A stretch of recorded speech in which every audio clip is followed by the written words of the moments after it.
The iron gates of the Blackwood estate did not simply open. They receded into the high stone walls with a low, menacing groan, like a beast sighing before a meal. Sarah's small, sputtering car, a decade old and weary from the long drive, felt like a trespasser as it crawled up the winding driveway, each crunch of gravel under its tires sounding like a scream in the oppressive silence. Towering, ancient oaks, their branches like skeletal fingers, blotted out the afternoon sun, casting the path in a premature twilight that did nothing to calm the frantic beating of her heart. Every maid who had come before her had fled, some in tears, some in quiet resignation, none lasting more than a month against the whims of the billionaire's new wife. The rumors were whispered in the employment agencies and online forums. Amelia Blackwood was a phantom of perfection, a woman who demanded the impossible and offered only cold dismissal in return. But the image of her mother's pale, tired face, surrounded by a mountain of medical bills on their small kitchen table, was a far more terrifying ghost than any billionaire's wife could ever be. This job was not a choice. It was the only raft in a drowning sea, and Sarah had to cling to it, no matter how treacherous the waters. She parked the car in the designated staff area, a spot so far from the main house it felt like a different county, and took a deep, steadying breath, pulling a mask of calm composure over her face, a mask she had learned to wear from a very young age. The front door, a monstrous slab of dark, polished wood, was open before her hand could even touch the ornate brass knocker. A woman stood there, thin and severe, her gray hair pulled back into a bun so tight it seemed to stretch. The skin of her face, this was Mrs. Gable, the head of staff, and her eyes, the color of a winter sky, scanned Sarah from head to toe, with a look that stripped away all hope and left only judgment. There was no welcome, no smile, just a clipped, "You're late," though Sarah knew for a fact she was 5 minutes early. She was led through a cavernous entrance hall, where the floor was a dizzying expanse of black and white marble, so polished she could see the reflection of the giant, crystal chandelier, each shard of light looking like a cold, accusatory eye. The air was still and smelled of lemon polish and something else, something sterile and unwelcoming, like a hospital or a museum. Mrs. Gable's voice was a monotone drone as she recited the endless list of rules, her words echoing unnervingly. In the vast space, Mrs. Blackwood requires absolute silence unless spoken to. All surfaces are to be cleaned twice daily, once in the morning, once in the evening. You will use the designated staff staircases and hallways only. Your meals are to be taken in the staff kitchen, and you are not to linger. Personal effects are forbidden in the main house. Emotional displays are considered a sign of incompetence. The list went on and on, a litany of impossibilities designed to crush the spirit before the work even began. Sarah simply nodded, her gaze steady, her hands clasped behind her back to hide their slight tremble. The house was a masterpiece of cold, lifeless beauty. Priceless art hung on the walls, but it generated no warmth. And antique furniture sat untouched, as if waiting for inhabitants who would never arrive. Every object was perfectly placed, every cushion uncreased, every flower in every vase an identical twin to its neighbor. It was the kind of perfection that felt wrong, unnatural, as if the slightest human touch would shatter the entire illusion. As she was being shown the silver pantry, a whisper of movement caught her eye. A figure descended the grand, sweeping staircase, moving with a fluid grace that seemed to defy gravity. This was her, Amelia Blackwood. She was younger than Sarah had imagined, a vision of curated elegance in a simple but clearly expensive silk dress. Her hair was the color of spun gold, her features so flawlessly symmetrical they looked as though they had been carved from porcelain. But her eyes, a startlingly pale blue, held a chilling emptiness. She didn't look at Sarah, not at first. Her gaze swept the hall, a general inspecting her troops, and for a terrifying moment, Sarah felt a powerful urge to become invisible, to melt into the polished woodwork. Then, those icy blue eyes landed on her. They didn't see a person. They saw a new cog in the machine, a component to be tested and, inevitably, discarded. Amelia's lips, painted a perfect, blood red, barely moved as she spoke, her voice a low, melodious hum that was more terrifying than any shout. "Gable," she said, her eyes still locked on Sarah. "There is a smudge on the mirror at the top of the landing." Her gaze flickered to the grand, ornate mirror in question, a vast sheet of flawless glass 20 feet above them. "See to it that the new girl understands what flawless means." There was no smudge. Sarah knew it with an instinctual certainty. It was a test, the first of many, a deliberate, calculated move to establish dominance, to prove that Amelia could create reality. With her words alone, Amelia Blackwood then swept past them, a faint, expensive perfume trailing in her wake, like a poisonous cloud, and disappeared into a room down the hall. The click of her heels on the marble floor, the only sound left in the suffocating silence. Mrs. Gable turned to Sarah, a flicker of something, was it pity or grim satisfaction, in her eyes. "You heard her," she said, her voice even colder than before. "The tall ladder is in the west utility closet. Do not scratch the floor." Sarah was left alone in the echoing hall, the weight of the enormous, silent house pressing down on her. She looked up at the impossibly high mirror, at the spot where a non-existent smudge supposedly marred its perfection. This wasn't a job about cleaning. It was a psychological war. A battle of wills against a woman who collected broken spirits like other people collected art. Any other person might have turned and walked out that colossal front door, back to their sputtering car and their own world. But the image of her mother's smile, fragile but resilient, flashed in her mind. Sarah took a slow, deliberate breath, the cold, sterile air filling her lungs. She would not break. She would not cry. She would climb that ladder and polish that perfect, unblemished mirror until it shone. And she would do it with a steady hand. The war had begun, and Sarah, armed with nothing but a quiet determination, was ready to fight. The days that followed melted into a grueling, silent rhythm. A war waged not with words, but with polishing cloths and impossibly high standards. Sarah's first victory, the immaculate cleaning of the non-existent smudge, set the tone for the entire conflict. She had ascended the terrifyingly tall ladder, her heart hammering against her ribs, and polished the mirror with a focused calm that was in itself an act of rebellion. She didn't just clean the spot Amelia had indicated. She polished the entire vast surface until it gleamed with a light so pure it seemed to hum. When Amelia swept past it later that day, her eyes flickered upwards for a fraction of a second, and the subtle tightening of her jaw was the only acknowledgement Sarah received. But for Sarah, it was a trumpet blast of triumph. The tests, however, grew more elaborate, more cruel. One evening, just an hour before the arrival of Mr. Blackwood's most important business associates, Amelia, in a gesture of feigned clumsiness, knocked a full glass of deep red wine onto the center of a priceless, cream-colored Persian rug. She didn't apologize, merely sighed with theatrical annoyance, and said, "What a shame. I suppose it's ruined," before gliding away, leaving Sarah with an impossible task and a ticking clock. Panic clawed at Sarah's throat, but she forced it down, her mind racing back to her grandmother's kitchen, to the scent of vinegar and baking soda. She worked with a feverish intensity, blotting, spraying, and scrubbing with a homemade concoction, her movements precise and efficient. As the first car crunched on the gravel driveway, the last trace of the crimson stain vanished, leaving the cream rug pristine, as if the violation had never occurred. Amelia's only reaction was a fleeting, cold glare at the perfect rug when she entered the room with her guests, a glare that told Sarah she had not won an ally, but had only deepened a rivalry. The psychological warfare extended to every corner of Sarah's existence.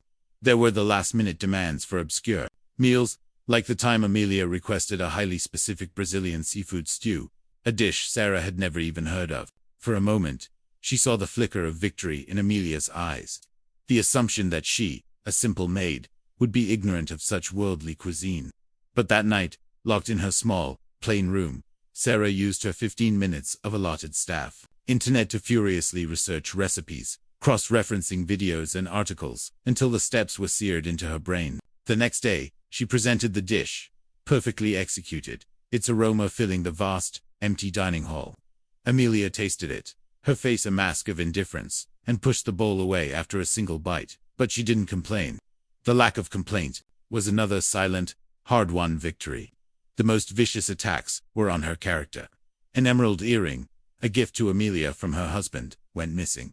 Mrs. Gable, acting as Amelia's mouthpiece, subjected Sarah to a humiliating interrogation, her words dripping with insinuation. Sarah's room was searched, her few belongings turned upside down. Through it all, Sarah maintained a quiet dignity, her voice even as she insisted on her innocence, her eyes never leaving Mrs. Gable's. The earring was found a day later, tucked deep inside a sofa cushion in the library, a room Sarah had cleaned meticulously the day it supposedly vanished. There was no apology, no acknowledgement of the false accusation, only the cold return to the silent, oppressive routine. Sarah felt like she was living under a microscope. Amelia had an almost supernatural ability to appear when she was at her most vulnerable, when she paused for a moment to rest her aching back, or when a wave of homesickness washed over her as she dusted a family photograph that wasn't her own. She would feel a prickling on the back of her neck, a sudden chill in the air, and she would turn to find Amelia standing silently in a doorway, watching her with those pale, unreadable eyes. The house itself became an accomplice in her torment. A floorboard would creak in an empty hallway. A door would close softly on another floor. Every sound a reminder that she was constantly being observed, judged, and tested. Her only refuge was the quiet of her own mind and the late-night phone calls with her mother. She never spoke of the difficulties, only of the beautiful house and the importance of the job. Her cheerful tone, a stark contrast to the bone-deep weariness that settled into her soul each night. The thought of her mother's recovery, of that one day when the bills would be gone, was the fuel that kept her going. It was the armor she wore in this silent, one-sided war. One afternoon, while tasked with organizing one of the many untouched guest suites, Sarah discovered something out of place. Tucked away at the bottom of a heavy cedar chest, beneath layers of pristine, lavender-scented linens, was a small, worn wooden box. Her instructions were to clean and organize, and her fingers hesitated for only a moment before she lifted the lid. Inside, there was no jewelry, no hidden treasure, but a single faded photograph of a young girl with Amelia's pale blue eyes and a wide, genuine smile. A smile so different from the cold, practiced expression. Sarah knew the girl in the photo was holding hands with an older, plainly dressed woman who looked at her with overwhelming love. Beside the photo was a small, pressed wildflower, its color long since faded to a brittle brown. It was a crack in the porcelain facade, a glimpse of a different Amelia, a person who had once known warmth and happiness. As Sarah carefully closed the box and placed it back exactly where she found it, a new, dangerous feeling began to stir. Within her, it was not pity, but a flicker of understanding. And in this silent war of attrition, she realized that knowledge, not just resilience, might be the most powerful weapon of all. The knowledge of the box and its contents settled deep within Sarah, a small, warm stone in the pit of her stomach. It didn't erase the weeks of relentless psychological torment, but it changed the shape of the enemy in her mind. Amelia Blackwood was no longer a flawless, porcelain monster. She was a broken thing, something that had once been whole, something that had once smiled with genuine joy. This secret knowledge became Sarah's silent shield, and as she went about her duties, polishing the lifeless surfaces of the mansion, she found herself looking for the ghost of the girl in the photograph, searching for a crack in the icy facade that might reveal the person hidden within. The change in the house came not from within, but from without. It started as a low, mournful sigh in the ancient oaks, a restless energy that made the air feel thick and heavy. By late afternoon, the sky had turned a bruised, ugly purple, and the wind began to batter the enormous windows, its howls echoing through the cavernous hallways like a tormented spirit. The first flicker of the lights was a brief warning, a momentary stutter in the estate's perfect, electrified heartbeat. Then, with a final, buzzing groan, the world plunged into an absolute, disorienting blackness. The silence that followed was deeper and more profound than the usual oppressive quiet of the house. It was the dead silence of a machine that had ceased to function. For a moment, Sarah stood perfectly still in the hallway, the feather duster still in her hand. A primal fear, the simple fear of the dark, tried to grip her, but she pushed it away. This was an opportunity. This was chaos. And in chaos, the rigid rules of the Blackwood estate no longer applied. Her first thought was of candles and flashlights. Mrs. Gable was nowhere to be found, likely trapped in her own quarters, and the other few staff members were a nervous whisper down the staff hallway. Sarah, however, felt a strange sense of calm. She knew where the emergency supplies were kept. With a powerful flashlight cutting a clean white beam through the inky blackness, she began a systematic check of the ground floor. The familiar, opulent rooms were transformed into monstrous, shadowy landscapes, the expensive furniture like sleeping beasts, the portraits on the walls watching her with hollow, dark eyes. It was in the library that she found her. A flash of lightning illuminated the vast, two-story room, and in that fleeting, stark white light, Sarah saw Amelia. She wasn't the composed, formidable mistress of the manor. She was a lone figure, huddled on the floor near the grand fireplace, her posture not of anger, but of something else. Fear. As Sarah's flashlight beam found her, it caught the glint of something sharp on the floor. A heavy, silver picture frame lay beside her, its glass shattered into a spiderweb of gleaming shards. Amelia's hand was pressed against her side, but not tightly enough to hide the dark stains spreading across the pale silk of her dress. Another flash of lightning lit her face, and for the first time, Sarah saw her stripped of all her armor. Her face was pale, her eyes wide with shock and pain, her perfect lips trembling. She looked small and utterly lost in the vast, dark room. The war, for that moment, was over. There was no employer and no maid, only two women in a dark, powerless house, and one of them was hurt. Sarah moved without thinking, her footsteps soft but sure on the thick rug. She knelt beside Amelia, the beam of her flashlight steady on the wound. It was a nasty cut from the broken glass, deep and bleeding freely. "Don't move," Sarah said, her voice quiet but firm, devoid of fear or judgment. She left the flashlight on the floor, aimed at the ceiling to provide a soft, ambient light, and disappeared into the darkness, returning moments later with a large, fully stocked first aid kit from the main floor powder room. She worked with a calm efficiency that was almost mesmerizing. Her hands, so used to cleaning and polishing, were now gentle and precise as she cleaned the wound, removed a small sliver of glass, and applied a sterile dressing. Amelia was completely silent, her breathing shallow, her body rigid. She watched Sarah's every move, her icy blue eyes filled with a bewildered expression. She had expected hysterics, incompetence, or perhaps even a cruel satisfaction from her maid. She had not expected this quiet, capable compassion.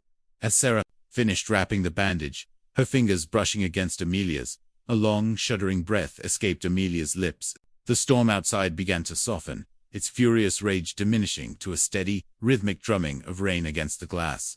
The silence between them in the dimly lit library was no longer a weapon.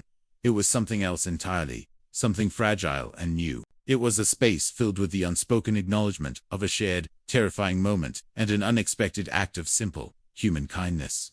Amelia finally looked away from her bandaged hand and met Sarah's eyes in the gloom. No words were spoken, but in that long, shared glance, the first stone of a truce was laid upon the battlefield. A glimmer of humanity had finally broken through the darkness. The moment the emergency generator sputtered to life, flooding the library with a harsh, artificial glare, the fragile truce forged in darkness seemed to shatter. Amelia flinched, pulling her bandaged hand back as if the light itself was an accusation, her face immediately reconstructing its familiar mask of cold indifference. She rose to her feet with a stiff, regal grace, ignoring Sarah completely as she walked out of the room, leaving behind the shattered picture frame and the lingering scent of antiseptic. For a terrifying moment, Sarah thought everything would revert to the way it was, that the silent war would resume with even greater ferocity. But something had fundamentally shifted. A crack had formed in the foundation of their dynamic, and it could not be unseen. The following days were marked by a strange and unnerving quiet. The relentless tests stopped. There were no more impossible stains, no more missing jewelry, no more last-minute demands for exotic cuisine. The silence was different now. It was no longer a weapon, but a space waiting to be filled. Amelia still moved through the house like a ghost in silk, but her observation of Sarah was different. It was no longer the piercing gaze of a predator hunting for weakness, but a cautious, almost bewildered curiosity, as if she were studying a strange creature she did not understand. Sarah could feel her eyes on her as she dusted the endless collection of porcelain figurines, or as she arranged the flowers with a gentle touch. It was a surveillance that was no less intense, but its purpose had changed, and that was more unsettling than the open hostility had ever been. The turning point, the moment the crack became a fissure, happened in the one place in the mansion that seemed to be dying. The grand conservatory, a beautiful glass structure bolted onto the west wing of the house, should have been a vibrant oasis of life. Instead, it was a humid, sorrowful graveyard of plants. Dozens of exquisite orchids, their petals a ghostly brown, drooped from their pots, their leaves yellowed and limp. A thick layer of dust coated the glass panes, filtering the sunlight into a sickly, grey haze. It was a room of profound neglect, a monument to forgotten beauty. Sarah had been sent to clean the glass, but she found herself drawn to the dying flowers, a deep ache of sadness in her chest for them. She found Amelia standing in the center of the room, her back to the door, her hand gently touching a withered petal for once. Her posture wasn't rigid or defiant. It was slumped, a portrait of defeat. She didn't seem to notice Sarah's presence until Sarah spoke, her voice soft in the humid air. "They're thirsty," she said simply, gesturing to the orchids. and they've been given the wrong kind of light. Amelia turned slowly, her face unreadable, but she didn't dismiss her. She just watched. Sarah, acting on an instinct she didn't fully understand, put down her cleaning supplies. She found a watering can and began to gently minister to the most neglected of the plants, her movements deft and knowing. As she worked, she began to talk, not to Amelia, but to the room, to the flowers themselves. She spoke of her grandmother's garden, a tiny, overflowing patch of life behind a small, weathered house. She described how her grandmother knew the secrets of every plant, how she could coax life from the most stubborn soil, how that little garden had been her sanctuary, a place where things grew with love, not with force. To her utter astonishment, Amelia responded. Her voice, when it came, was a mere whisper, stripped of its usual icy control and laced with a rusty vulnerability. "My grandmother taught me about orchids," she said, her gaze fixed on a particularly sad-looking plant. "She said they were like difficult people. You can't force them to bloom. You have to understand what they need, give it to them, and then have the patience to wait." It was the most personal thing she had ever said. The dam, once breached, began to crumble. She spoke of a childhood spent not in mansions like this one, but in a small, quiet house with a woman who smelled of earth and rain. The woman from the photograph. She spoke of a passion for botany, of a dream to study the strange and beautiful flora of the Amazon. But her parents had other plans, a strategic marriage to secure the family's failing fortunes. She was groomed, polished, and stripped of her own desires, then married off to a billionaire who saw her as another beautiful object to add to his collection. Her cruelty, Sarah began to understand, was the lashing out of a caged animal, a desperate attempt to exert control over the only world she was allowed to command, her home. It was a defense mechanism born from a deep, profound loneliness and the grief for a life she was never allowed to live.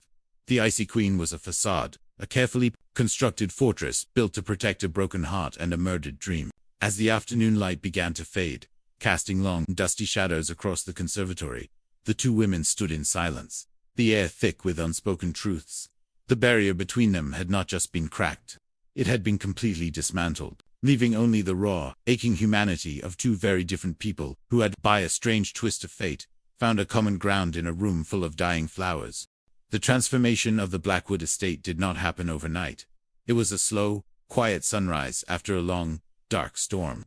The day after their shared confession in the conservatory, an enormous delivery truck arrived, not with priceless antiques or designer clothing, but with bags of orchid bark, fertilizer, new pots, and specialized gardening tools. Amelia, dressed not in silk but in practical trousers and a simple cotton shirt, met the deliveryman herself, directing them to the conservatory with an authority that was no longer cold and brittle, but energized and purposeful.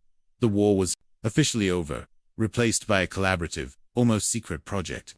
Sarah's official duties remained, but her most important task became the revival of the conservatory. She and Amelia would spend hours in the humid, sun-drenched room, working side by side. They repotted the dying orchids, their hands covered in soil, their conversations flowing as they worked. Sarah shared her grandmother's wisdom, the practical, earthbound knowledge passed down through generations. Amelia, in turn, unearthed her formal, scientific knowledge of botany, explaining the complex biology of the exotic plants with a passion that lit up her face, chasing away the shadows that had permanently resided in her eyes. It was in these moments that Sarah saw the girl from the photograph fully re-emerge, a woman with a quick, intelligent mind and a deep, abiding love for the natural world. The changes began to ripple outward from the conservatory, subtly altering the atmosphere of the entire mansion. The oppressive silence was a thing of the past. Sometimes, the low murmur of Sarah and Amelia's conversation would drift from the glass room. Other times, for the first time since Sarah's arrival, music could be heard, soft classical pieces that Amelia played on the grand piano in the long-neglected music room. The staff, accustomed to walking on eggshells, began to relax. Mrs. Gable watched the unfolding alliance with a bewildered, suspicious eye, but she could not deny the change in her employer. The cold, tyrannical mistress was being replaced by a calmer, more focused woman, and the reign of terror was undeniably at its end. One evening, as they were cleaning up in the conservatory, surrounded by the first signs of new, green life on the orchids, Amelia turned to Sarah, her expression serious. "My husband returns from Europe next week," she said, her voice quiet.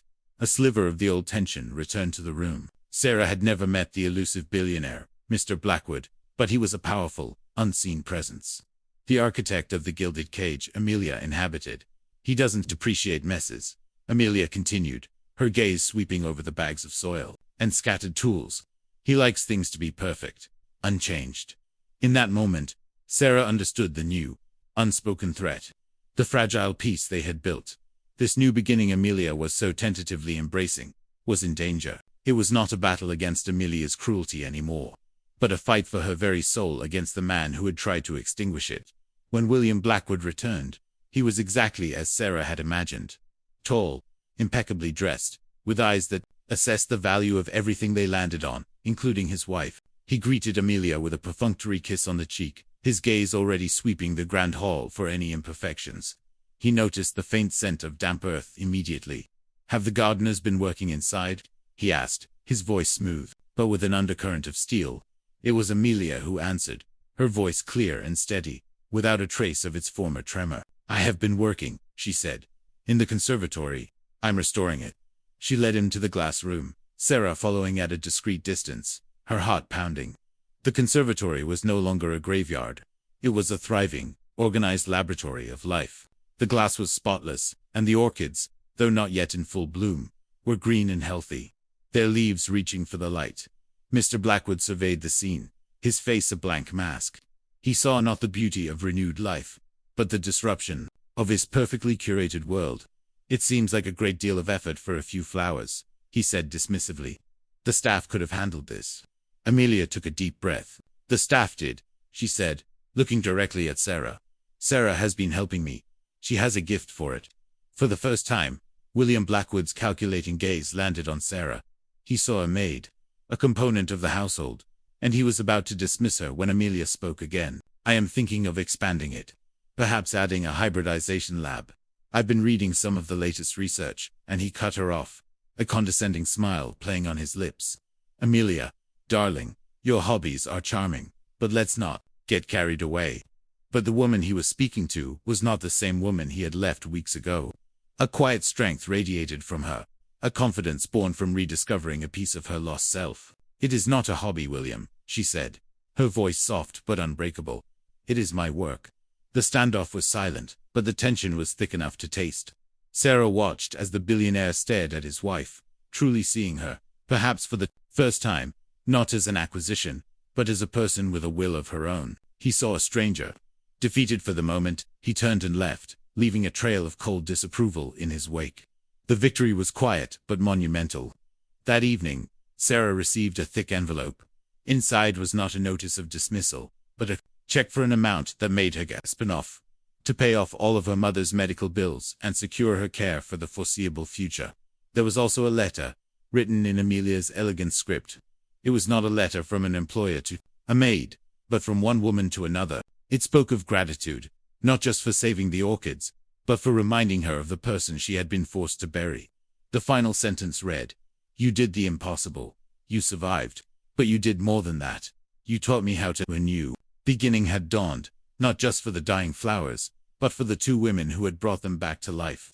Sarah had arrived at the Blackwood estate, seeking a lifeline, and had found not just her own strength, but the power to help another soul find its way out of the darkness.